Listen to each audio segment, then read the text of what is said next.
अस्सलाम वालेकुम। आज मैं आपको बच्चों के पेट दर्द के बारे में बताऊंगा। बच्चों का पेट दर्द क्यों होता है और इसका जो इलाज है वो क्या है। तो बच्चों को पेट दर्द अक्सर रहता है, इसकी वजह जो है दूध का सही इस्तेमाल ना होना है। दूध आजकल आपको पता है ठीक नहीं आता, उसकी वजह से जो है बच्चों का पेट ख़राब हो जाता है। उसकी वजह से फिर पेट दर्द, मोशन, उल्टी वगैरह बच्चों को होती है। तो आपको चाहिए कि दूध बच्चों को जब भी पिलाएं अच्छी तरह उसको उबाल के गर्म करके उसमें कोई चीज़ सौंफ, इलायची वगैरह इस तरह की कोई चीज़ डाल के फिर इस्तेमाल करवाएं।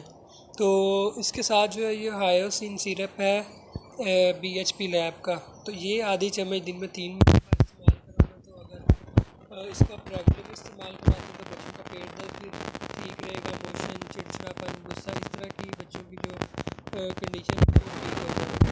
तो ये सिरप जो है बड़े भी इस्तेमाल कर सकते हैं, पेट दर्द वगैरह के लिए ख़वातीन भी इस्तेमाल कर सकती हैं। माहवारी के दौरान उसके लिए भी ये सिरप इस्तेमाल करवाया जा सकता है। 2 चम्मच नीम गर्म दूध में या नीम गर्म पानी में मिक्स करके इस्तेमाल करवाने से जो माहवारी का दर्द जो है कम हो जाता है।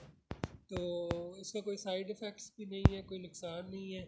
तो जब भी आपको आपके बच्चों को कोई प्रॉब्लम हो तो कोशिश करें होम्योपैथिक मेडिसिन इस्तेमाल करवाएं, इसका कोई साइड इफ़ेक्ट्स नहीं होता।